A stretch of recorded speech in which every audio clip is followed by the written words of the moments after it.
Il faut savoir gérer. Si tu sais bien gérer ton commerce, tu peux devenir millionnaire. Le Congo est riche. On a plus de 80 millions d'habitants. On a des ressources. Nous voulons avoir des millionnaires. La politique, quand on est député, ça ne nous empêche pas à faire du business. C'est ça le coltan. C'est ça qui va dans les téléphones portables.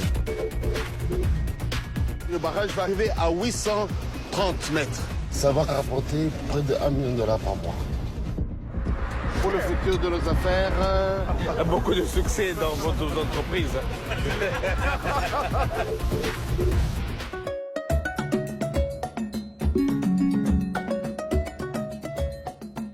Bonsoir et bienvenue dans Enquête exclusive qui vous emmène ce soir dans le plus grand pays d'Afrique noire. Il s'agit de la République démocratique du Congo. C'est l'un des pays les plus riches d'Afrique, en raison notamment de ses réserves en minerais. C'est aussi l'un des plus instables. Cette ancienne colonie belge a connu depuis l'indépendance en 1960 plusieurs guerres civiles. Aujourd'hui, malgré les violences interethniques, malgré les écarts de richesse entre une population très pauvre et une élite composée de politiciens corrompus et d'entrepreneurs multimillionnaires, eh bien, ce pays continue de fasciner. Ils sont d'ailleurs nombreux, les Congolais, à revenir dans leur pays pour tenter de faire fortune, mais aussi pour tenter de transformer ce pays. République démocratique du Congo, le nouvel Eldorado africain, c'est un document signé Guillaume Dumont pour Ligne de Front et Enquête exclusive. Kinshasa, c'est la plus grande ville francophone au monde, avec 14 millions de personnes. Dans les rues, c'est une incroyable fourmilière. Bon nombre d'habitants se lèvent très tôt, vers 5 heures du matin, et cumulent plusieurs boulots dans la journée pour s'en sortir. Africa News, palmarès, machette, les phares, références. Ils sont transporteurs, balayeurs, marchands de larves ou encore bijoutiers. À la mi-journée, on compte les billets avec souvent un rêve en tête, celui de faire fortune. Tout le monde rêve d'être un millionnaire au Congo. Il y a l'argent, si tu cherches l'argent, tu dois trouver. Ce rêve de richesse se retrouve jusque dans ce bidonville. Comme 80% des habitants, Albert, un pêcheur, vit avec moins d'1,70 € par jour. Juste en face de chez lui, résident les personnes les plus fortunées du pays. ça c'est la cité du fleuve. Bon, ils sont riches, mais nous autres, nous sommes pauvres. Lui fait les commerces et nous faisons la pêche. Ce complexe immobilier est réservé à la nouvelle classe supérieure et bien sûr aux millionnaires de la République démocratique du Congo. Impossible d'y pénétrer pour toute personne de l'extérieur.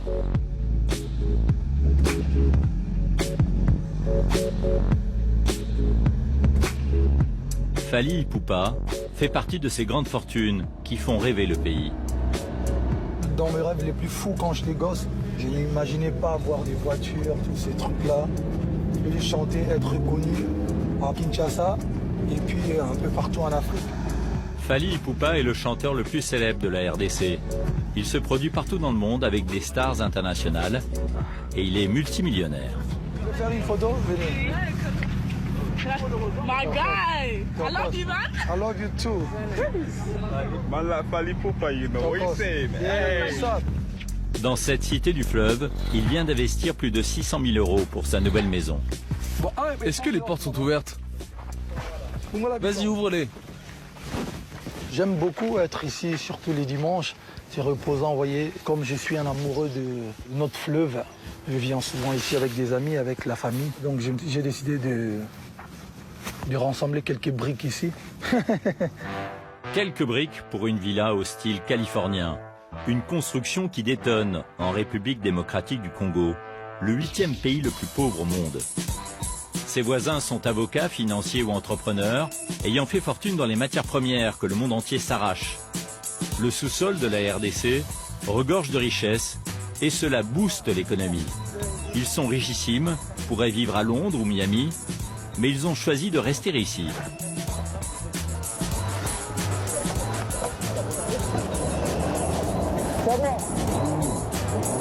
Fally aime se détendre, loin de l'agitation du centre-ville.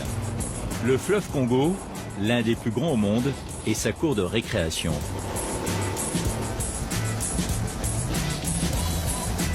Mais c'est aussi une source de subsistance pour les pêcheurs qui l'ont rapidement reconnu.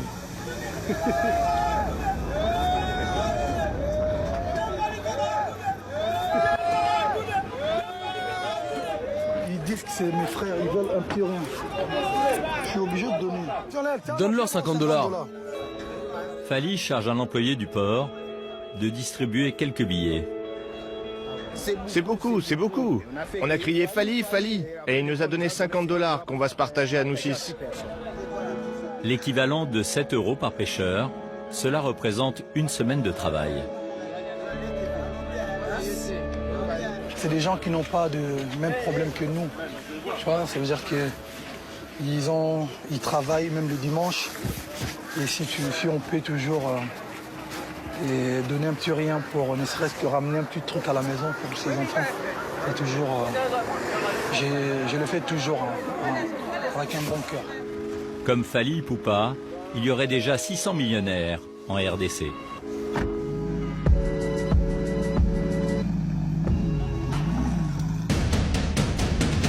La République démocratique du Congo, c'est le plus grand pays d'Afrique centrale. Un territoire équivalent à plus de 4 fois celui de la France métropolitaine. Depuis près de 60 ans, il est ravagé par des guerres à répétition qui auraient fait plus de 6 millions de morts. Le pays a aussi subi une dictature. Mobutu Sese Seko, surnommé le léopard du Zaïre, est resté 32 ans au pouvoir. Tout en dirigeant le pays d'une main de fer, il aurait détourné 4,5 milliards d'euros. En 1996, une guerre civile éclate. Des milices soutenues par des pays voisins vont enrôler des milliers d'enfants soldats pour tenter de mettre la main sur les richesses du pays. Mobutu, quant à lui, finira par mourir en exil.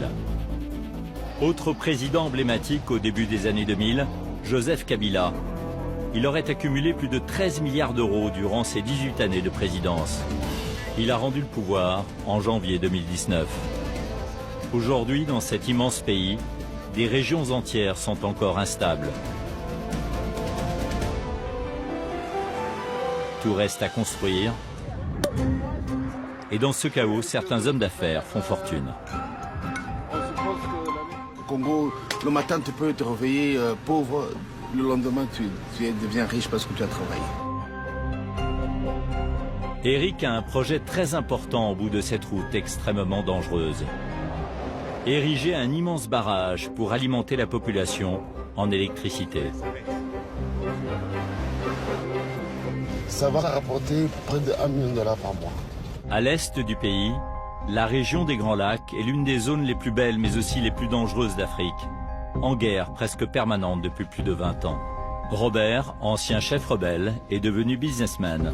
Il est aussi député. La politique, quand on est député, ça ne nous empêche pas à faire du business. Robert a bâti sa fortune sur des mines de coltan. Ce minerai est essentiel dans la fabrication des téléphones portables. Grâce à l'homme d'affaires, une petite ville s'est créée et tous les jours, 3000 mineurs rêvent aussi d'une vie meilleure.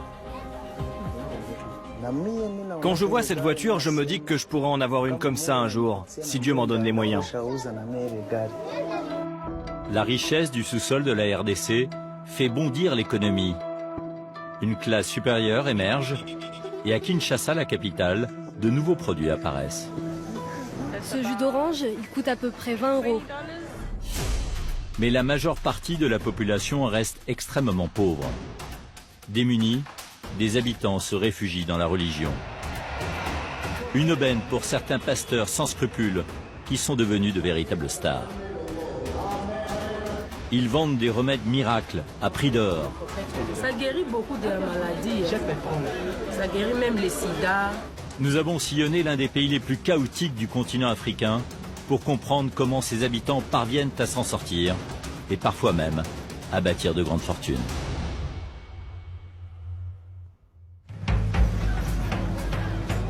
À Kinshasa, les routes ressemblent à des pistes cabossées. Elles sont difficilement praticables.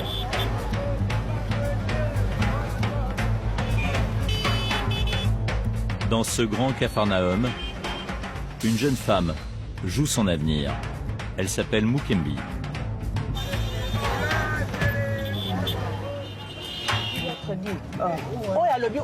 Finalement. Hein?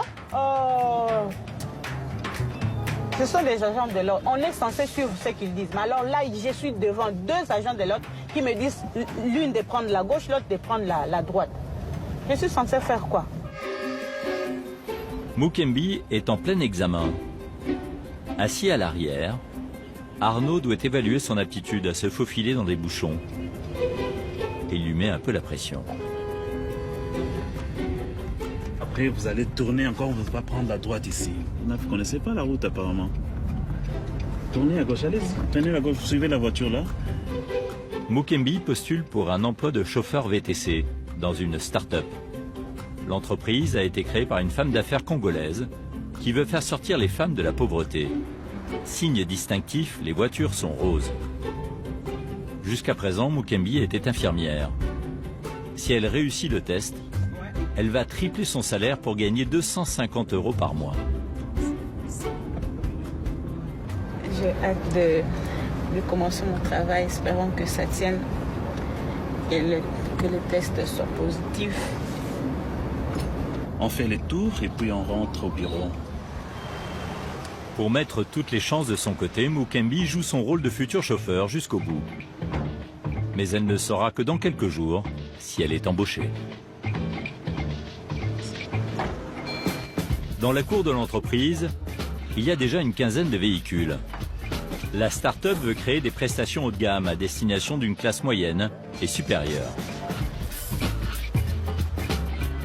Boissons, gâteaux et même connexion Wi-Fi pour travailler lorsque l'on est pris dans les embouteillages de Kinshasa.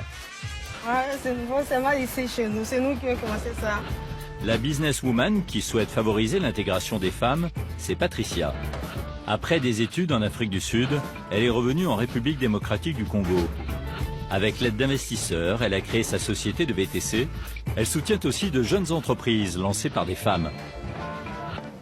Nous voulons avoir des millionnaires. Le Congo est riche. On a plus de 80 millions d'habitants. On a des ressources, le sol, sous-sol. Et il est temps que la femme congolaise puisse se nourrir de cette richesse-là congolaise. Malgré l'instabilité qui règne dans son pays, Donnez-moi les deux cuisses, voilà. Patricia veut montrer au monde entier que la RDC peut prendre son envol.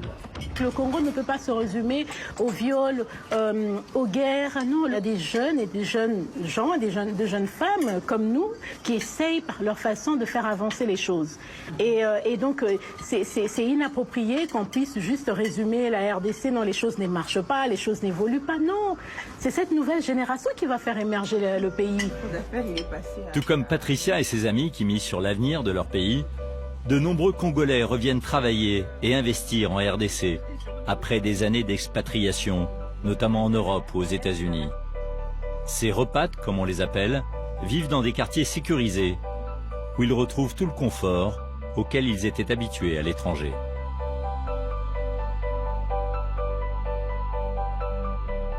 À la Cité du Fleuve, l'ensemble d'immeubles et de villas haut de gamme qui s'étend sur 300 hectares, 2 nouveaux habitants s'installent. Olivier et Naomi. Il y a quelques jours encore, ils vivaient à Johannesburg, en Afrique du Sud. C'est vraiment le number one des priorités, vraiment. La machine à laver. Mais moi, je savais que t'es d'accord. Et le lit, hein.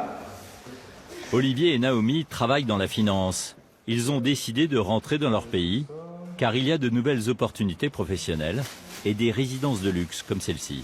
Là, on mettra le salon. Un petit salon, en aile, un tapis, une table, une télé. Et voilà, ça c'est notre chambre. Et elle dispose d'une vue imprenable sur le fleuve Congo. Olivier et Naomi se sont mariés à Kinshasa il y a 3 jours à peine. Et c'est ici qu'ils veulent fonder leur famille. Le couple gagne 3 500 € par mois. C'est plus de 100 fois le salaire moyen. Le loyer représente une part importante de leur salaire, 1 000 € par mois, mais c'est le prix de la sécurité. Je veux un endroit où mes enfants puissent jouer en sécurité dans la rue, sans que j'ai à m'inquiéter des gens dehors. Ici, je n'ai pas non plus à me préoccuper de la pollution ou du bruit qui règne en ville. Donc nos enfants pourront faire leurs devoirs tranquillement. C'est bien plus sûr qu'en centre-ville. On a un appartement nickel super neuf. On aura un équipement super neuf. Et j'attends mon petit moi dedans, là, qui sera aussi super neuf. Hein? Naomi et Olivier ont trouvé leur havre de paix.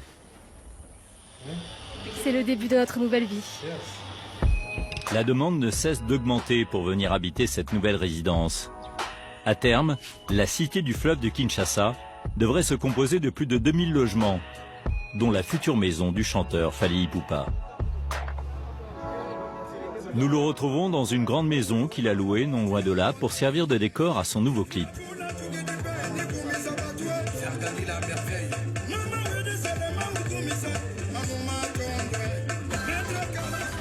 2, 1, 0, action. Les figurants sont déguisés en guerriers congolais.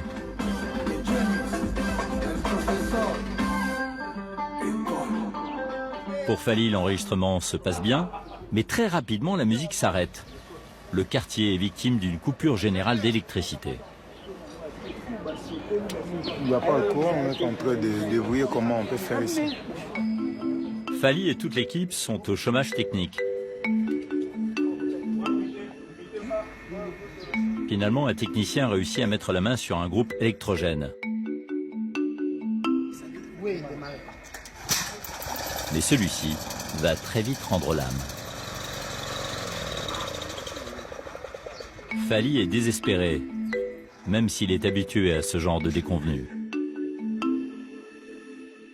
Regarde, je suis congolais moi, c'est-à-dire que je suis né et grandi ici, et donc voilà. On ne peut pas abandonner son pays parce qu'il y a des coupures d'électricité. Pour finir de tourner le clip, Manon, l'assistante de Fally Ipupa, va utiliser la sono de la voiture. On fait avec les moyens du bord. On va connecter à la voiture en attendant le courant. Pas de choix. Grâce à cette astuce, la fin du tournage va se dérouler sans encombre.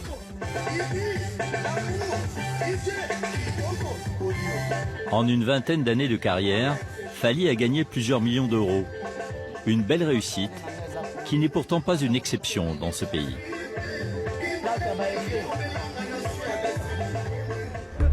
Le sous-sol du Congo regorge de minerais qui font la fortune de quelques hommes bien avisés. L'une des principales ressources, c'est le coltan, qui, une fois transformé, entre dans la fabrication des téléphones portables.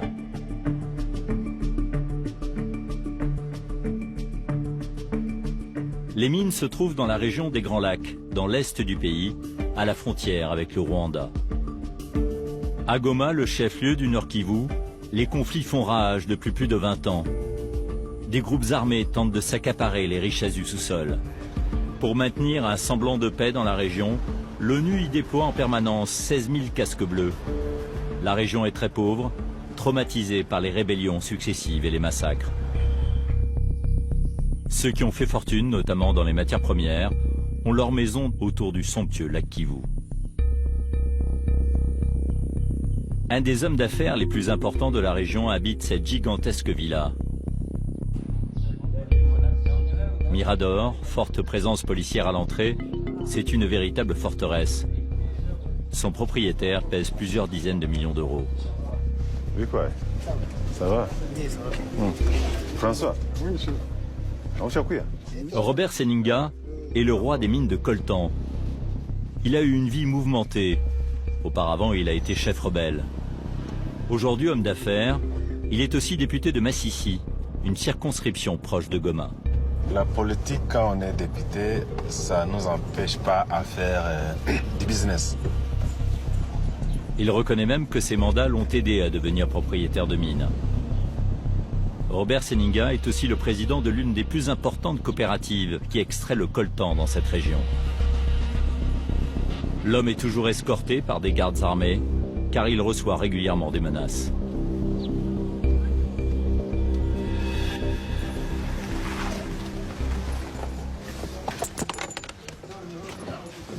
On est où ici? Ici, on est au siège de la Coopérama. C'est le siège social. là où les activités des commerces des minerais se font. Le bâtiment ne paye pas de mine. Pourtant, la coopérative engrange chaque année des millions d'euros de chiffre d'affaires.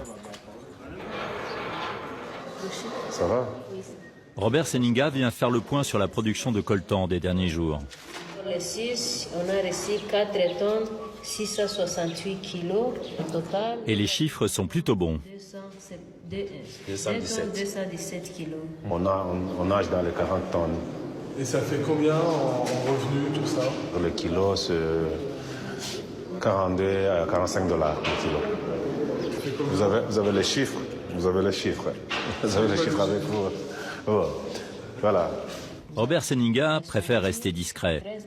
Ces derniers jours, les mines ont rapporté beaucoup à la coopérative et à leurs propriétaires. Près de 2 millions d'euros. Pour atteindre ces résultats, l'homme d'affaires fait travailler 3000 personnes.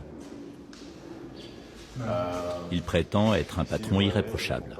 Dans vos mines, il n'y a pas d'enfants, il y a des cas d'enfants. Il n'y a pas d'enfants, il n'y a pas d'enfants parce que c'est interdit. Il y a les agents qui sont chargés de veiller à ce que les enfants ne se retrouvent pas dans la mine. Les enfants doivent se retrouver à l'école et non dans la mine. Dans les mines, casques, bottes et masques sont obligatoires pour assurer la sécurité des travailleurs. Et sur ce sujet, le site serait même un modèle pour la région, a écouté Robert Seninga.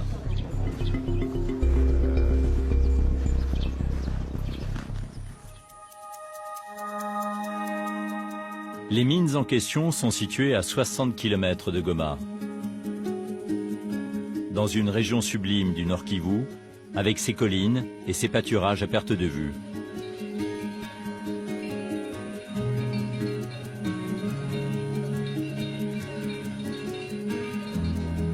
C'est aussi une des régions les plus dangereuses d'Afrique.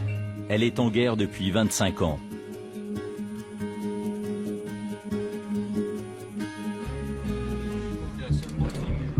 En 1994, éclate au Rwanda une des pires tragédies du XXe siècle. Un génocide qui va faire près d'1 million de morts. Des centaines de milliers de rescapés fuient vers la RDC voisine, et notamment le Nord Kivu. Mais des miliciens qui ont participé au massacre se joignent à l'exode.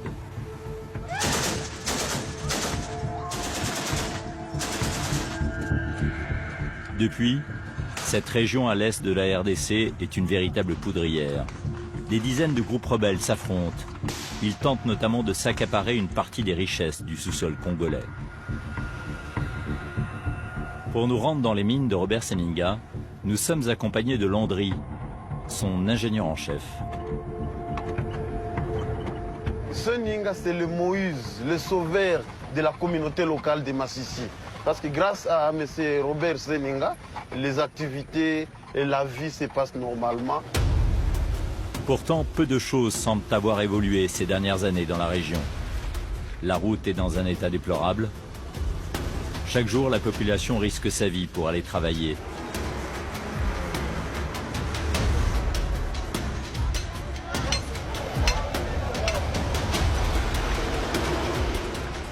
Notre voiture manque de se retrouver dans le ravin à plusieurs reprises, en raison des crevasses remplies d'eau.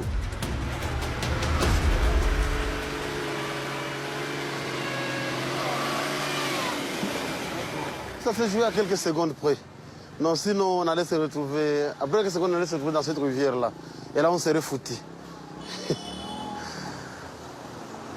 Les accidents mortels sont courants sur cette piste. Oh, génial, on est sauvés. Il nous faudra en tout 5 heures pour parcourir à peine 60 km.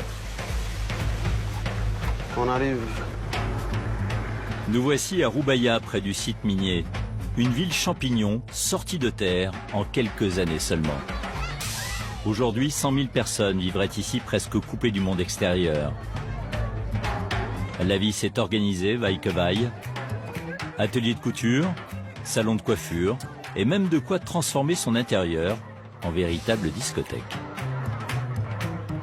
À Roubaïa, tout a été créé pour satisfaire les besoins de cette population venue profiter de ce nouveau Far West congolais.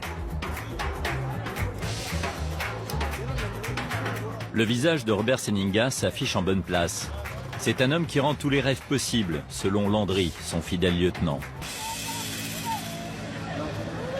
Je vous présente cette maison d'un creuseur, celui qui avait commencé à travailler dans le premier trou découvert aux alentours de Roubaïa. Il est parvenu à construire cette très belle maison que vous voyez ici.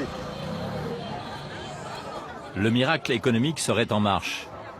Mais à y regarder de plus près, la plupart des habitations sont de simples baraquements en bois. Gilles vit ici avec sa femme et ses 3 enfants. À 5, dans 15 mètres carrés, ils sont obligés d'être très ordonnés. La maison est petite. On accroche les chaussures au mur et on met les habits des enfants juste là.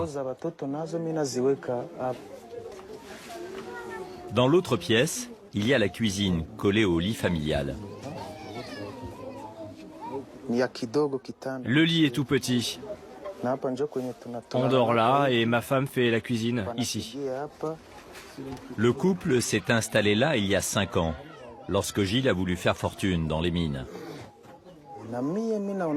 Quand je vois cette voiture, je me dis que je pourrais en avoir une comme ça un jour, si Dieu m'en donne les moyens. Pour le moment, Gilles ne gagne que 5 € par jour. Il travaille à plusieurs dizaines de kilomètres du centre de Roubaïa. Il doit effectuer un trajet d'1h30 pour s'y rendre. Aux alentours, des centaines de sites d'extraction de coltan. Celui de Gilles s'appelle Bomfou.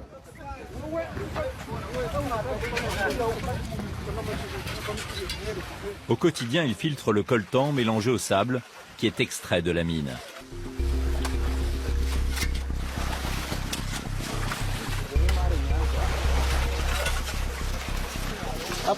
Avec nos mains, c'est plus facile pour trier le coltan. On arrive à le séparer du sable. Le coltan, c'est cette substance noire. Une fois transformé, il entre dans la fabrication de composants microélectroniques. C'est ça le coltan. C'est ça qui va dans les téléphones portables. Plus tard dans la journée, Gilles doit lui aussi descendre dans la mine pour creuser. La paroi est très glissante. Attends, arrête-toi. Il n'y a pas de problème pour descendre si tu t'y prends bien. Il n'y a aucune sécurité pour s'accrocher le long des 15 mètres de descente. Une fois arrivé en bas, l'air est difficilement respirable.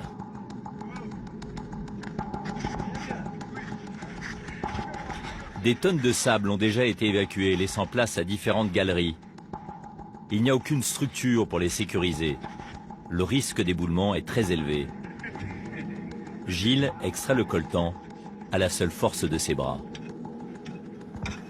Il y a beaucoup de sable ici. C'est sans fin. Il y en a vraiment beaucoup.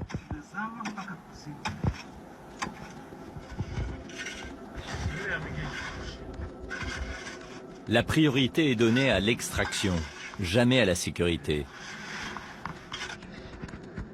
Les accidents sont réguliers dans ces mines.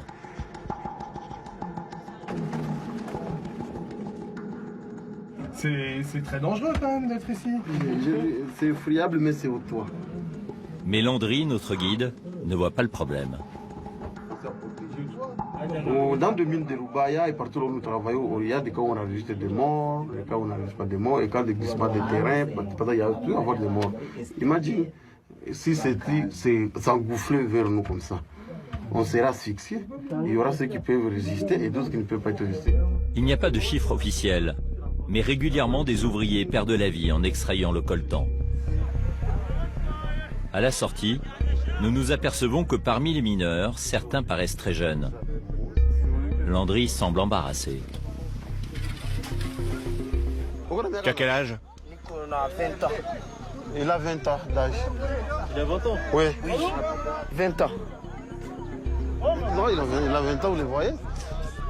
Et si vous pouvez voir quelque part qu'il a une mince taille, vous pouvez croire qu'il est trop jeune, mais il encaisse là. Sur la trentaine de collègues de Gilles, une bonne moitié semble ne pas avoir atteint la majorité. Ce site ne fait pas exception. Dans la région, nous croisons beaucoup d'enfants qui se cachent en voyant notre caméra. Selon l'UNICEF, les mines en emploieraient plus de 40 000.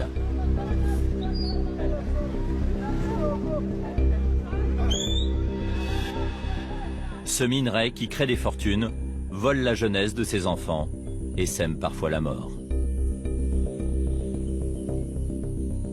2 mois avant notre tournage, un massacre a eu lieu un soir en plein centre-ville de Roubaïa. 3 assaillants ont attaqué les habitants à coups de machette. Bilan, 12 morts, dont 3 femmes et un enfant de 5 ans.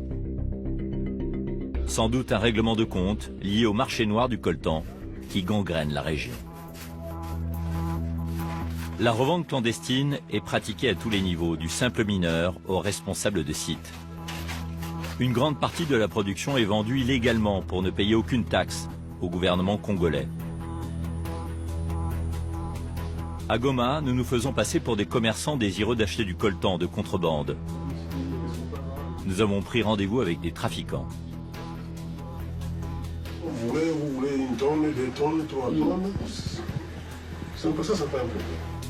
Pour nous convaincre, ils nous présentent différents échantillons de coltan. Celui-là, il vient c'est de Massissi, celui-là? Oui, Massissi. Et où précisément? Roubaïa. Selon ces commerçants, le coltan provient de la zone que nous venons de quitter. Ça aussi, c'est 90 $ le kilo? Oui.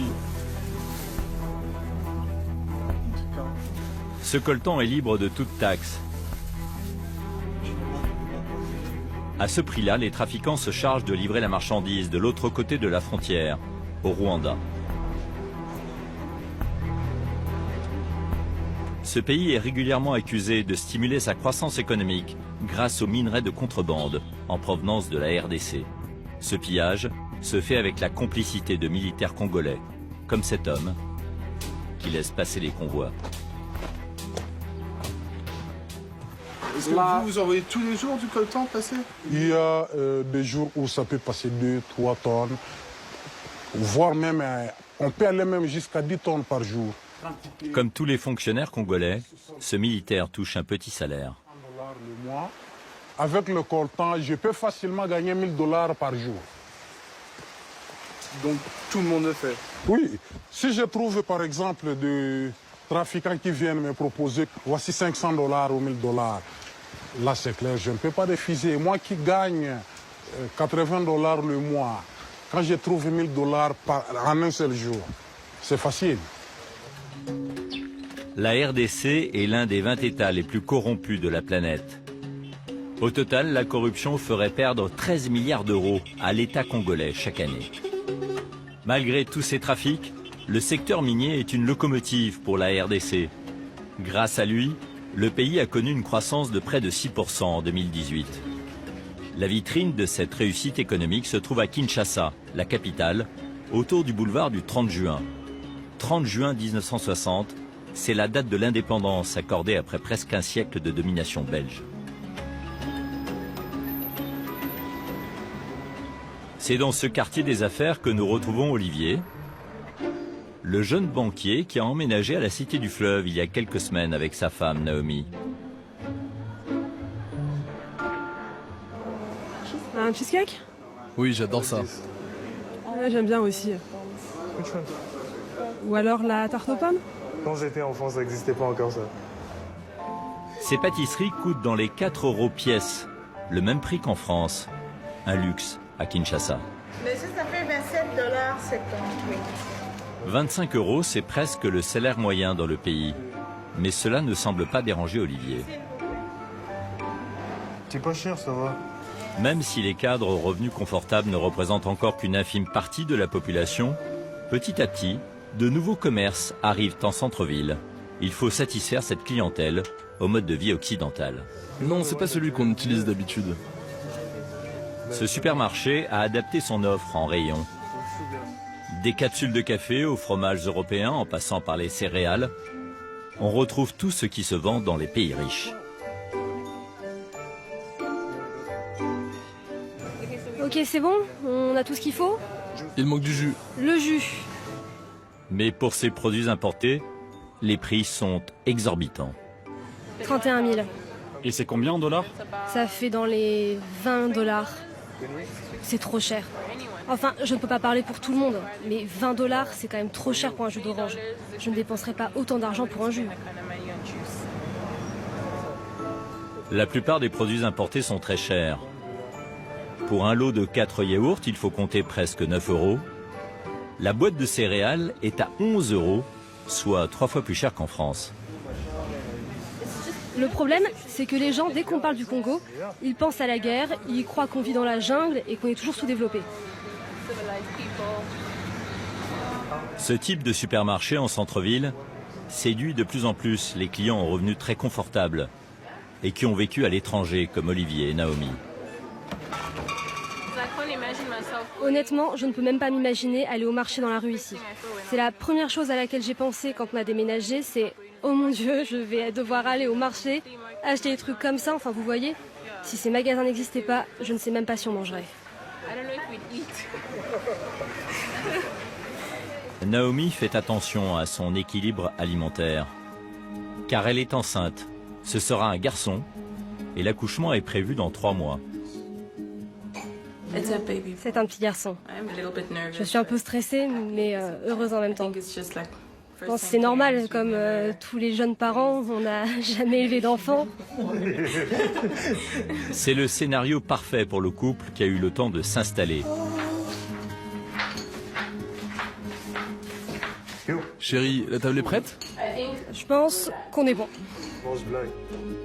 Petit à petit, leur appartement est devenu plus cosy. Comme tous les dimanches soirs, ils reçoivent Fabien, le meilleur ami d'Olivier.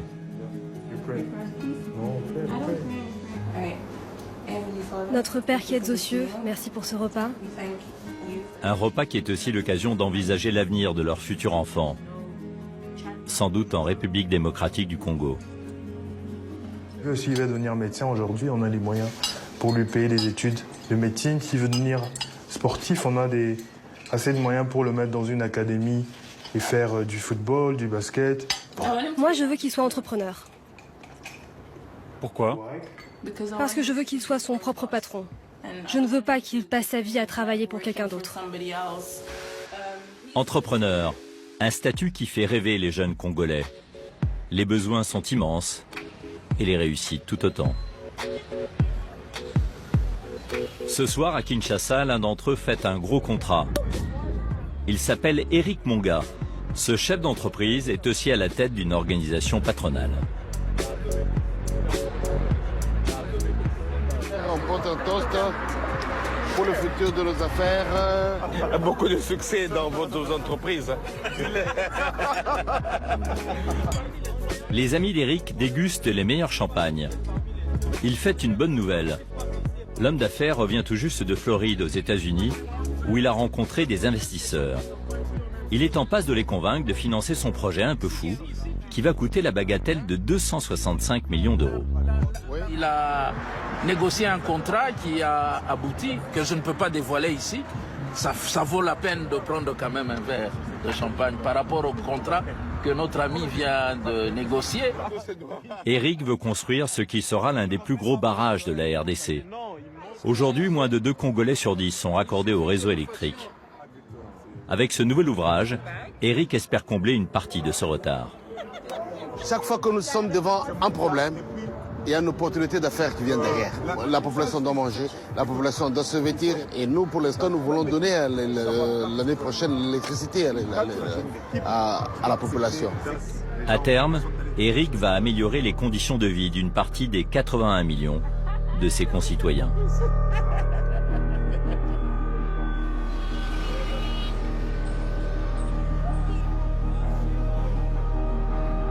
L'homme d'affaires est originaire de Lubumbashi, dans le sud du Congo.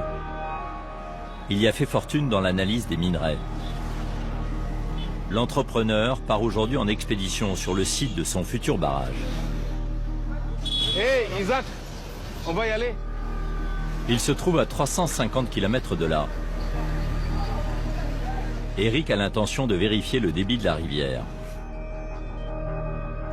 Mais la route est extrêmement dangereuse. Eric demande à ses collègues d'être prudents. Donc on vous attend directement à Kalera. N'oubliez pas qu'on doit faire la route de jour. Hein. On ne veut pas rouler de nuit. Aucun éclairage, très peu de marquage, des nids de poules un peu partout. La Nationale 1 qui traverse le Katanga est un des axes de circulation les plus meurtriers du pays. Chaque jour, elle est empruntée par de nombreux camions transportant du minerai et des produits chimiques utilisés par l'industrie minière. Acide. Sur cette route, les chauffeurs n'hésitent pas à prendre tous les risques pour livrer toujours plus vite leurs précieuses marchandises. Les routes du Congo tuent. Les accidents sont nombreux. Il y a des conducteurs fous. 3 des 11 passagers de ce véhicule viennent de perdre la vie il y a seulement quelques heures. Cela ne refroidit pas les chauffards. Eric est inquiet. Une voiture lancée à vive allure le colle tout d'un coup d'un peu trop près. Il y a un monsieur derrière là qui me talonne, là, qui veut me dépasser, qui fait le fou, qui est vraiment impatient. Il nous mène tous en danger, là, monsieur-là. Malgré la visibilité réduite, le chauffard se lance. Oui, on dirait qu'il fuit la police. Une petite guerre, mais quoi? Pour gagner quoi? Pour gagner de mettre les vies en danger des autres. Après 3 heures d'une route éprouvante, Eric peut enfin souffler. Il quitte la Nationale 1 pour rejoindre une longue piste de 100 km, beaucoup moins fréquentée. La région où sera bientôt implanté son barrage est très peu habitée. Pour le construire, il va falloir faire venir des ouvriers de très loin. Mais le défi vaut la peine d'être relevé. Ça va rapporter près de $1 million par mois. C'est une belle enveloppe. Et là, oh pardon, c'est ça la brousse. En attendant, Eric a installé un campement en pleine nature qui accueille une dizaine d'ingénieurs.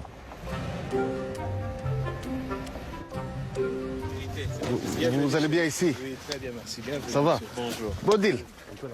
Ses employés vivent ici depuis 1 an en totale autonomie. Ils disposent d'une citerne d'eau, d'un groupe électrogène et d'un simple abri pour l'outillage. Quand est-ce que le soleil se couche ces jours ici? 18h15 à peu près. Hein. Donc on a encore 40 minutes. Je dois voir vraiment le niveau d'eau aujourd'hui.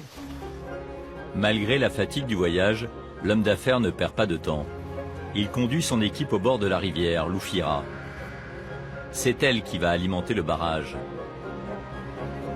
Eric vérifie la hauteur et le débit du cours d'eau. Et là, si tu lis, c'est à combien? La hauteur actuelle de l'eau est à 1,63 m. 1,63 m par rapport à l'échelle là-bas. Le projet a déjà passé avec succès toutes les études de faisabilité. Nous sommes à peu près à 735 mètres et le barrage va arriver à 830 mètres. L'eau va s'arrêter au premier niveau, là, presque à la lisière de là où le soleil s'arrête, au-dessus là-bas. Donc tout ça sera le lac qui sera par là. L'ouvrage sera parmi les 5 plus grands barrages du Congo. Haut de 90 mètres, il produira 150 mégawatts, de quoi alimenter en électricité 500 000 habitants, l'équivalent d'une ville comme Lyon. La construction du barrage devrait créer plus de 3000 emplois et booster l'économie de la région. Construire quelque chose dans la vie qui reste et qui peut servir à toute une communauté. Rendre heureux tous les paysans qui n'attendent que ça, qui n'attendent que cette énergie pour se développer.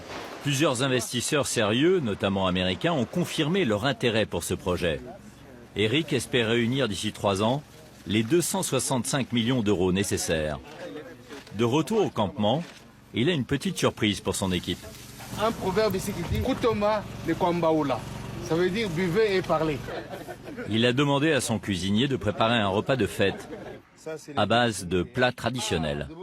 Ça, c'est les ngaïngaï cultivés à Boari. Boari, c'est tout près d'ici. Tout près d'ici. Ça, c'est les lengalenga. Lengalenga. Oui, les amarantes, cultivées aussi à Boari. À Boari. Donc. Merci. Dans ce pays, l'un des moins développés au monde, les opportunités pour réussir sont très nombreuses selon Eric. Il suffit pour lui d'oser sortir des sentiers battus et se lancer. Nous avons vu beaucoup de gens venir au Congo aller là où c'est difficile, là où il n'y a rien, et s'en sortir. Et pourquoi pas moi? Voilà, le Congo c'est ça. Le Congo, le matin tu peux te réveiller pauvre, le lendemain tu deviens riche parce que tu as travaillé. Inspiré par l'audace et la réussite d'entrepreneurs comme Eric, de plus en plus de Congolais se lancent dans les affaires, espérant sortir de la pauvreté. C'est ce rêve qui anime tous les jours des milliers de femmes à Kinshasa. Dès 4 heures du matin, de tous les quartiers de la ville, elles viennent s'approvisionner chez ce grossiste en pain.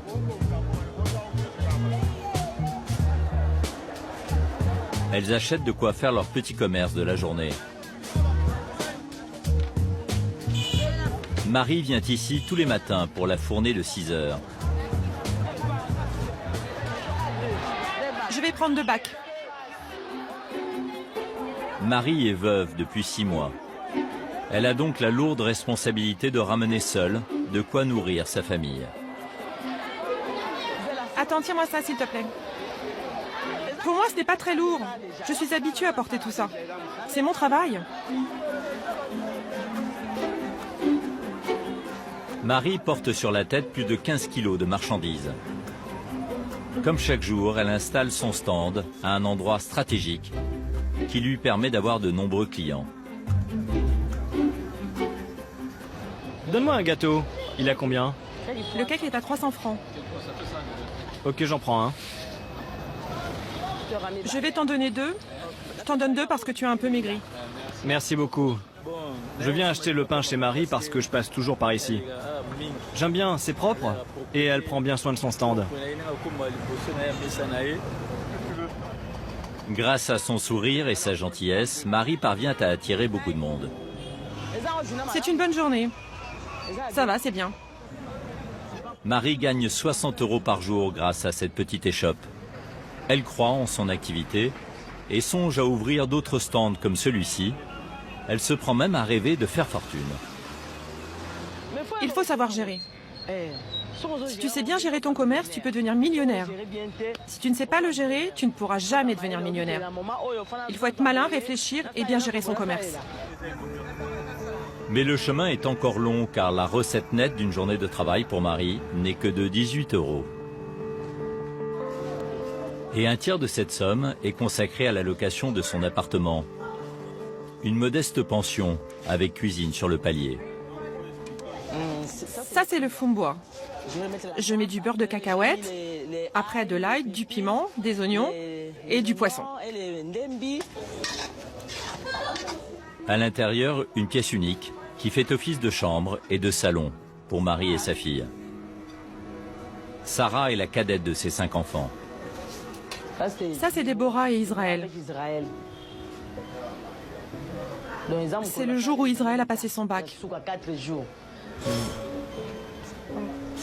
Avec un salaire supérieur à 400 € par mois, Marie pourrait habiter dans un appartement plus grand.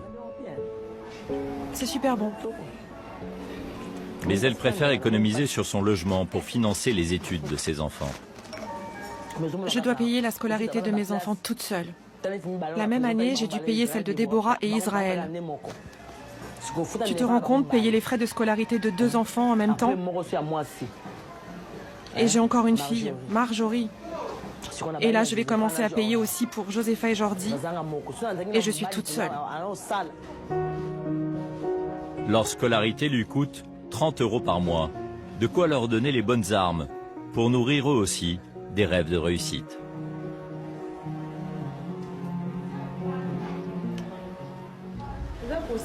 C'est possible que je devienne millionnaire comme d'autres, mais j'y arriverai seulement si Dieu le veut.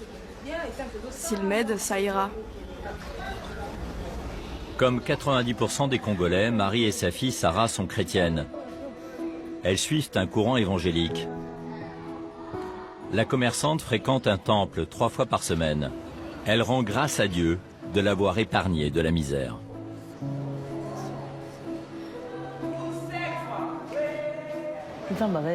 Dieu est très important pour moi. C'est grâce à lui que j'ai cette vie. Comme dans beaucoup de pays d'Afrique, les églises évangéliques prospèrent en RDC. En exploitant cette foi ardente des Congolais, certains leaders religieux sont devenus millionnaires.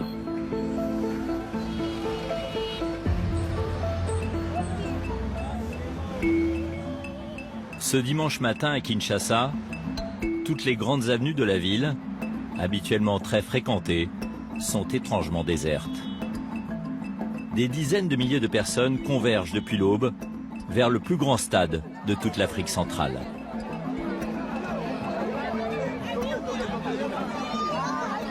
Allez, faut y aller là. Les 80 000 personnes que l'on attend ce matin ne sont pas là pour assister à un match de foot, ni à un concert géant. Elles sont venues tout simplement entendre la bonne parole d'un homme qui vend un jus au pouvoir supposé extraordinaire. Nous croyons toujours au miracle du prophète. Devant la morgue, j'ai pris un verre de jus, et le ventre qui était comme ça, verdâtre, ça s'est abaissé directement. Parce que je suis témoin vivant, il est prophète, il est prophète.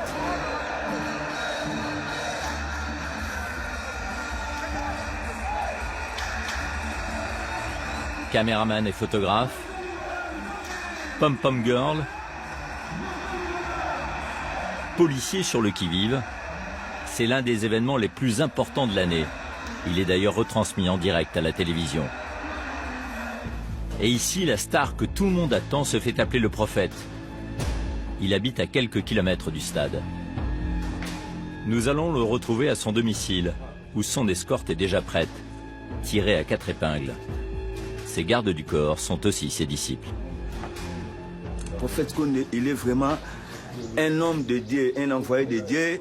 Il fait tout ce que Jésus a fait. Le prophète Condé fait aussi ça. Donc, il est vraiment homme de Dieu.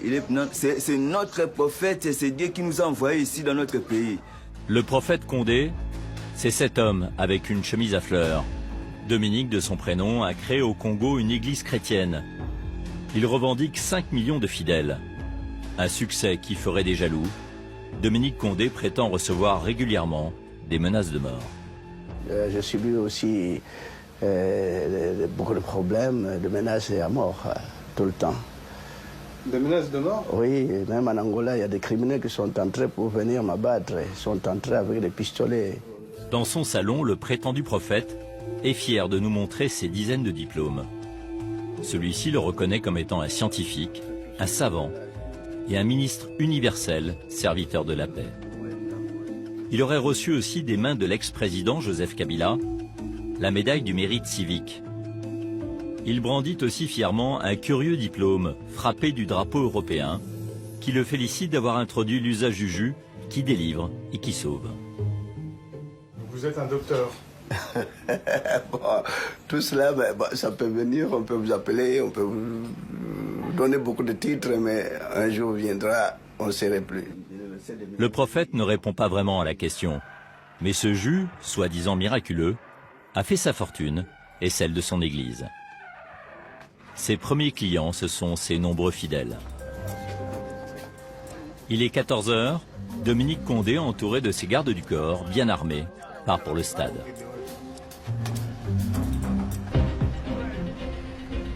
Mais on est là tout simplement pour essayer de remonter ceux qui sont faibles, de conseiller, de prodiguer des conseils à ceux qui sont dépourvus de moyens, dépourvus d'essence, pour qu'ils puissent vivre, même dans la disette, mais avec beaucoup d'aisance.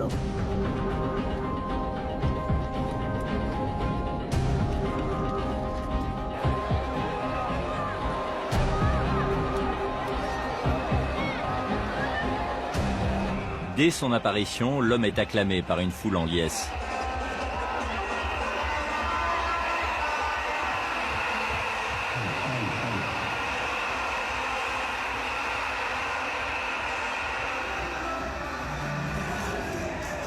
Avant de monter sur scène, Dominique Condé salue dans les tribunes Bruno Tshibala, alors Premier ministre du pays. Après un temps de prière et de chants religieux, le prophète fait son sermon, un appel pour que chacun croie en sa bonne étoile. Ils ne veulent pas que vous réussissiez, que vous puissiez vivre dans l'opulence, dans l'abondance, dans la richesse, mais même dans la misère, même si vous souffrez de la faim, même si vous souffrez de la maladie, À partir du moment où vous détenez la vérité, alors vous avez tout. Amen, mes fidèles. N'ayez peur de rien. Amen, mes fidèles. Le prétendu prophète est un homme habile. Il ne vend pas son jus soi-disant miraculeux dans des lieux publics comme un stade. Il les coule plus discrètement dans de petites paroisses éparpillées à travers le pays. C'est grâce à ce réseau qu'il aurait empoché d'ores et déjà des millions d'euros. Quelques jours plus tard, Dominique Condé tient une permanence à Matete, dans les faubourgs de Kinshasa. Sur le trottoir, devant l'entrée, ils sont déjà plus d'une centaine à attendre leur tour pour une consultation. Le prophète m'a dit d'arrêter de dépenser mon argent dans les hôpitaux. Il m'a dit de boire le jus et de prier. 11 heures, Dominique Condé arrive dans son gros 4x4 qui vaut plusieurs dizaines de milliers d'euros. Amen. Merci. Tous ses fidèles sont venus chercher son remède, soi-disant magique. Mais avant de pouvoir se le procurer, il faut passer à la caisse et faire un petit don. Dominique Condé reçoit les malades à la chaîne. Cette femme a été victime d'une rupture d'anévrisme il y a 1 an. Je suis venue voir le prophète parce que je suis très malade.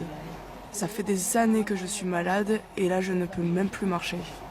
Quand j'ai entendu parler des œuvres du prophète, j'ai demandé à ce qu'on m'amène à lui. Il faut lui donner du pétrole et la masser. Il faut lui faire des massages avec le pétrole. Ça peut être une bonne solution. J'ai la foi. Il va réussir à me guérir. Parfois, les consultations durent à peine quelques secondes. Il faut que tu prennes le jus de pétrole. La prescription est toujours la même. Tu prends du jus? Oui, j'en prends. Bon, c'est bien. Il faut continuer. L'ordonnance reçue, les malades sont dirigés vers la pièce d'à côté, qui fait office de pharmacie. Le fameux jus, le voici. Il est vendu dans de petites bouteilles d'eau usagées. Les fidèles sont persuadés qu'il fait des miracles.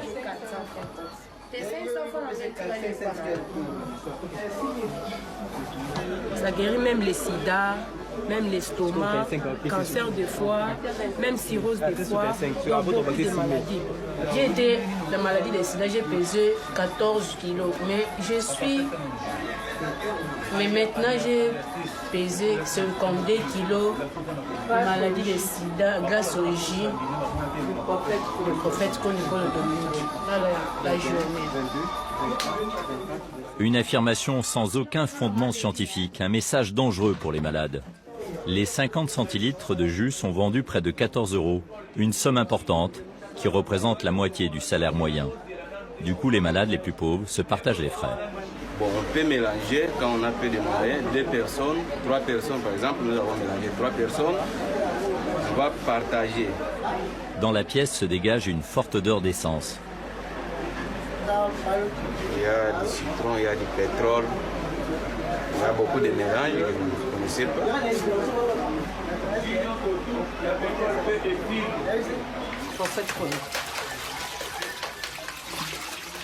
Le jus est conditionné sur place. La demande est si forte que Dominique Condé va bientôt passer à une production industrielle. Il vient d'ailleurs de recevoir le nouveau packaging. Et voilà les cartons de jus que nous avons. Sur l'emballage, il est mentionné qu'il guérit les maladies, comme l'épilepsie, le cancer et même le sida. Pourquoi tant de pouvoir? Son élaboration serait d'inspiration divine. Mais quand on demande à Dominique Condé de lire ce qui est inscrit sur la boîte, il évite de prononcer le mot sida. Ces produits traitent des maladies d'origine naturelle ou mystérieuse, telles que l'épilepsie, bon, cancer, etc. Il y a écrit que ça guérit du sida, mais vous n'avez pas dit... Du sida, non. Je n'ai pas souvent fait mention de cette maladie. En RDC, environ 400 000 personnes sont atteintes du virus du sida. Autre affirmation mensongère du prophète, son jus ressusciterait les enfants morts. Ces produits, il y a des gens qui donnent même des morts-nés. On applique le jus, on met dans la bouche le mort-né. Ils reviennent à la vie, les morts-nés. Pendant ce temps, dans son bureau, ses assistants comptent et empilent les billets. L'escroc vendrait des dizaines de milliers de bouteilles chaque année. Il n'a jamais été inquiété par la justice.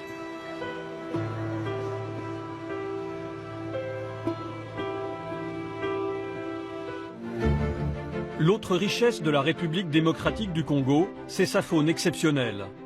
En 2015, nous nous étions rendus dans le parc national des Virunga, à l'est du pays, aux frontières du Rwanda et de l'Ouganda. Il est classé au patrimoine mondial de l'UNESCO et abrite la plus grande diversité biologique de tout le continent africain. Il y a encore 10 ans, cette zone était ravagée par des conflits armés entre des groupes rebelles et l'armée congolaise.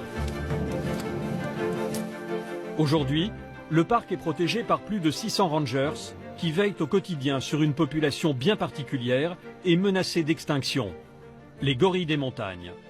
On rentre dans la réserve là? Oui, c'est le début au fait de l'entrée pour suivre les gorilles. Très bien, on y va. Bottes en caoutchouc, machette à la main, Innocent ouvre la voie.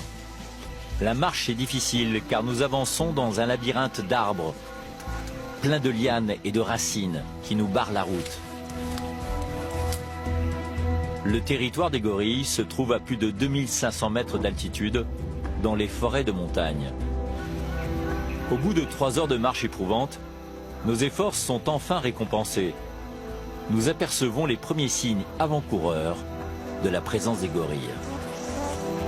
Il y a plein de boucherons, Oui, oui. Quand vous voyez des petits insectes comme ça, c'est-à-dire que les gorilles sont tout proches, presque devant nous ici. À combien de mètres?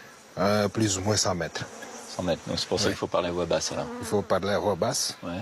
Vous voyez qu'ils sont dans un état naturel. Nous ne voulons pas que leur habitat soit contaminé. Raison pour laquelle nous allons mettre nos masques. Les gorilles des montagnes sont très sensibles aux maladies humaines. Une simple grippe peut décimer toute une famille. Innocent juge aussi utile de m'expliquer comment ne pas m'attirer les foudres du mâle dominant. S'ils viennent comme ça, en frappant la poitrine, il faut toujours s'accroupir et respecter, ne pas fixer les yeux.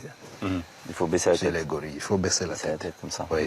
Et des fois, je pourrais lancer des cris, soit disant calmez-vous, je suis là, je suis votre ami. Ça c'est Et moi non, vous voulez pas que j'essaye? Vous pouvez toujours le faire. Ça c'est pour montrer que vous êtes avec les amis, ce ne sont pas des ennemis. Ok. Voilà. Bon, parfait. Oui. Et le cri de guerre, c'est quoi? Quand il est mécontent, il commence à faire Là, il va frapper les poitrines. Ça, c'est pour montrer qu'il y a quelque chose d'anormal à la famille. Ok. On y va alors, je compte sur vous. Ok. Je compte sur vous. Merci. Pour cette première rencontre, Innocent va me présenter la famille Nyakamwe. Pour être accepté par le clan, il faut d'abord se présenter devant le mâle dominant. Nous le retrouvons derrière un rideau de feuillage. C'est l'heure de la sieste et il se repose avec ses petits. Il y a le mâle qui est devant nous. Oh là là, il est énorme. Il fait quoi, 200 kilos? Il pèse 250 kilos. Oh là là. Il a une tête extraordinaire. Comment il s'appelle? Nyakamwe. Salut Nyakamwe, merci de nous avoir acceptés. C'est important que vous mainteniez le contact comme ça? Oui, normalement, pour leur montrer que nous ne sommes pas des ennemis. Il est assez calme? Très calme. Il est en train d'épouiller son petit. Son petit. Oui. Il se cherche des pistes. Ah ouais. Oui. Ah. Ça bouge. Oui. Pour mieux le voir, il faut qu'on tourne de l'autre côté. Ouais. Pour que nous soyons en face de lui. Les gorilles des montagnes vivent en famille. Ce clan est composé de 9 gorilles. Le patron ici, c'est lui. Un véritable colosse. Une force de la nature qui peut vivre jusqu'à 40 ans. Ce dos argenté veille sur un harem composé de plusieurs femelles. Il surveille aussi ses enfants. Ces grands singes ont une morphologie qui s'adapte aux forêts d'altitude. Et quelle est la particularité du gorille de montagne? Les nez sont sérieusement ouverts pour leur permettre de respirer. Donc c'est pour ça qu'il a les narines écartées, parce qu'ils vivent en altitude? Oui, oui. Et puis ils ont des poils très longs, et puis beaucoup de poils. Une fourrure très épaisse qui lui permet de faire face aux températures négatives des Virunga. Ici, la nuit, le thermomètre peut tomber en dessous de 0. Ah. Attention avec les mouvements. Il est inquiet? Oui. Ma présence et mon sans-gêne ont visiblement commencé d'agacer le mâle. Ah, il faut que je regarde dans les yeux. Il m'a regardé là. Mais là, par exemple, si vous partiez, si vous me laissiez seul avec lui, ça se passerait comment? Il va venir. Il va venir vous intimider. Il va être agressif contre toi. Il va commencer à frapper la poitrine. Et là, tu ne sauras pas supporter. Il faudra que je m'enfuis. Mais si tu fouillais, tu ne peux pas le laisser. Il est plus rapide que toi ici. Ah bon? Oui. Et la solution, c'est quoi alors? Toujours, il faut s'accroupir pour montrer que vous respectez les consignes. Il faut se soumettre seulement. Le reste de la famille est un peu plus loin. Les pisteurs d'innocents ont repéré quelques jeunes qui s'amusent ensemble. Nous les rejoignons. Comme il y a un petit bébé, il faut être attentif. Il faudrait respecter une distance de 7 mètres pour éviter de leur transmettre une maladie. Mais ces jeunes gorilles sont très curieux et s'approchent. Attention.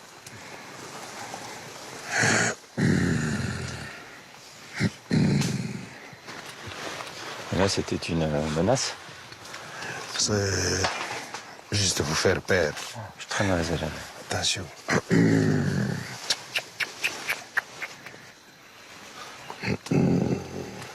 faut reculer.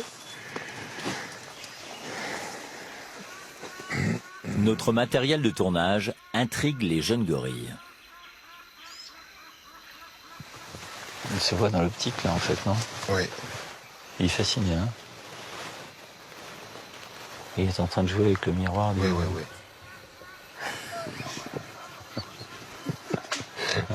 C'est la maman. On va voir si la mère est aussi coquette. Normalement, c'est conseillé d'être chaque fois avec le chef, au lieu de rester avec des individus comme ça. Parce qu'il peut crier ici. S'il crie, le chef va arriver. Il va arriver très rapidement, état agressif. L'instinct paternel est très fort chez les mâles. Ils protègent leurs petits et n'hésitent pas à attaquer si les visiteurs s'approchent trop près. C'est donc avec beaucoup de précaution que nous suivons cette femelle et ses bébés. Quelques mètres plus loin, nous retrouvons le chef. Il est dangereux, lui? Oui, il est très dangereux. En fait, quand on s'approche de lui, il voit une menace. Ah oui? Oui. Pourquoi ce doigt argenté? C'est l'âge? Ça, c'est l'âge, c'est dit à l'âge. Donc, après avoir dépassé 12 ans, maintenant, il y a les pélages grises qui viennent pour montrer que déjà, il est émir. Le nativant de lui-même, il est en train de tirer ses cacas. Oh là là là là là là là. Il le sent? Il le sent. Et puis, s'il y a une plante et une feuille qui n'a pas été bien digérée, il va encore le consommer. Ah bon? Oui. Il y a les bébés ou soit les juvéniles qui vont venir récupérer les cacas de son papa. Et puis, ils vont les manger. Ah bon? Oui. En les mangeant, dans les cacas, il y a des médicaments. Donc, ils font l'automédication. Ouais, c'est très particulier. On peut le suivre? Oui.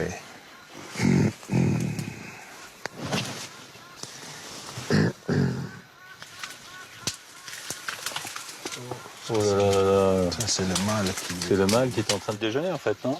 Un mâle adulte, comme Nyakamwe, mange une trentaine de kilos de végétation par jour. Ses enfants, 7 kilos environ. Bien que sédentaires, les gorilles des montagnes sont gourmands. Ils peuvent donc parcourir plusieurs kilomètres par jour à la recherche des meilleures pousses de bambou. Ah, là, j'ai l'impression qu'il y a une dispute entre deux petits genoux. Ça fait combien de temps que vous fréquentez les gorilles? C'est maintenant 14 ans. 14 ans? Oui. Je les aime beaucoup et je me sens plus à l'aise quand je suis avec les gorilles. En voyant ce qu'ils font, je considère que ce sont mes amis. Oui. Il est temps de partir. Il m'a regardé. On a eu un échange de regards quand même. Cela fait plus d'1 heure que nous suivons Nyakamwe et sa famille. Si nous restons plus longtemps, nous risquons de compromettre leur équilibre de vie et leur santé. Nous quittons la forêt et les collines qui la bordent, direction les villages en contrebas. Plus de 3 millions de personnes vivent ici autour du parc des Virunga. Si aujourd'hui Rumangabo ressemble à un petit village paisible, il y a quelques années, le site a été attaqué par des forces rebelles. C'était en 2008. Les défenseurs du parc et leurs familles ont été pris au piège. Rumangabo est encerclé par des rebelles, avec de l'armement lourd, très lourd. C'est très dangereux. Ils sont en train de tirer dans le secteur des gorilles, le secteur Mikeno.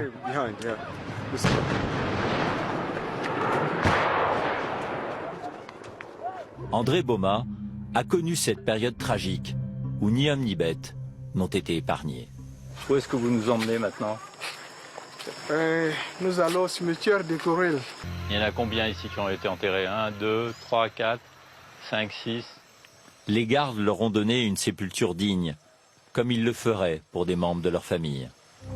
Après le drame, André s'est occupé des survivants.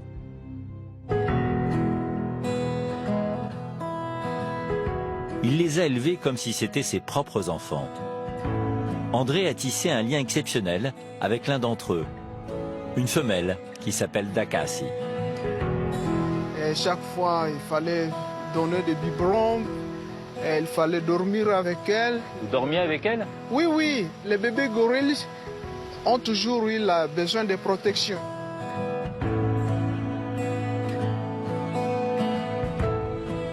S'il s'agit d'aller se laver, il faut attendre qu'elle s'endorme et vous profitez de ce temps-là pour se laver et rentrer encore très vite à côté d'elle. Sinon, si elle manque quelqu'un autour d'elle, elle se trouve vraiment abandonnée, stressée. Mais vous l'aviez contre vous, là, dans votre veste? Oui, chaque jour, jour et nuit, on doit toujours être ensemble. Vous avez été un peu sa maman de substitution? Oui, je suis sa mère. Oui. Depuis cette époque, Dakasi et les autres orphelins ont grandi. Ils habitent dans ce bâtiment, le seul orphelinat au monde à recueillir des gorilles des montagnes. En tout, ils sont 4. Il les a tous aimés comme ses enfants.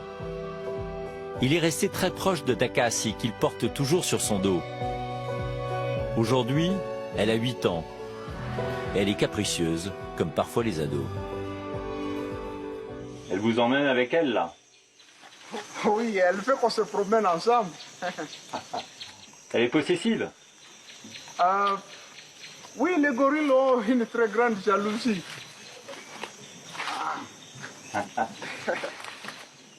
Mais elle pèse combien, Dakasi? Comment vous arrivez à la porter? Je la portais toujours au dos, parce qu'elle pèse maintenant 60 kilos. Oh, non, non, non, non, non, non. La session de jeu est presque finie, mais Dakasi ne veut pas lâcher André. Oh, je me suis cassé le dos. Il est pourtant presque 15 heures, et il doit commencer à préparer le dîner de ses protégés. Il raffole de légumes, des concombres, des choux-fleurs et du céleri. C'est déjà leur 4e repas de la journée. André les nourrit toutes les 2 heures. Dans ce groupe d'orphelins, le chef est une femelle. Elle s'appelle Maïcha et elle est très impatiente. Chez les gorilles, l'amitié s'arrête lorsqu'il s'agit de manger. Quand le chef préfère un aliment, par exemple les concombres, si il y a quelqu'un d'autre qui vient toucher la nourriture du chef, alors à ce moment-là, le chef doit le mordre sérieusement. Oui. Donc pour les humains, c'est tout d'abord les enfants, mais pour les gorilles, le chef veut toujours s'accaparer la bonne nourriture. Et aujourd'hui, Maïcha devra patienter. Elle ne sera pas servie en premier. C'est beaucoup plus fort que moi, tu vas me faire mal. Sérieux, regarde, c'est pour toi ça. C'est le dîner. On a préparé le dîner avec André. Pour éviter que Maïcha ne prenne toute la nourriture, André fait rentrer d'abord les autres gorilles. Génial. Et pour y parvenir, il a une recette infaillible. des chips, qu'il va mettre dans une autre cage pour attirer Maïcha.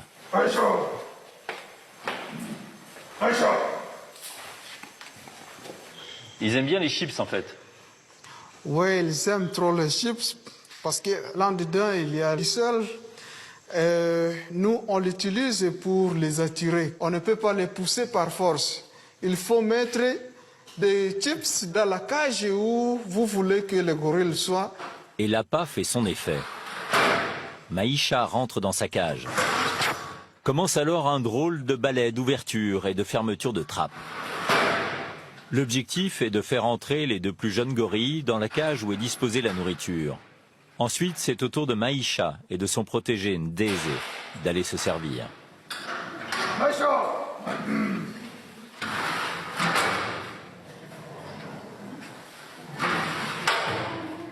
Racontez-moi le rituel du repas alors. Il commence par les carottes. Oui, chaque gorille commence par la nourriture qu'il préfère. Alors je vois Maïcha, c'est carottes. Ndakasi et Ndézé, ce sont les choux-fleurs. Matabishi, c'est le concombre. Ouais, nous dispersons la nourriture parce que les autres ne peuvent pas être tout proches de leur chef. On les entend un peu grogner là, c'est oui, un grognement de satisfaction. Oui, ça c'est un signe qui montre qu'ils aiment la nourriture.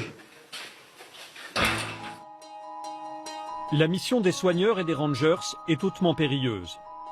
En 20 ans, 176 d'entre eux sont morts, dont 8 l'année dernière, tués par des braconniers ou des groupes armés dans le parc des Virunga. Mais grâce à leur travail courageux et acharné, la situation des gorilles s'est améliorée. En 10 ans, ils sont passés de 700 individus à plus de 1000. C'est le chiffre le plus élevé jamais recensé depuis les années 60. Merci d'avoir été avec nous. Cette émission a été préparée avec Joy Azy et Alix de Maintenant. Réalisation plateau Éric Voringer. Rédaction en chef d'Enquête exclusive Bertrand Deveau et Jean-Marie Tricot. Production Marie Serda. Bonne soirée sur M6.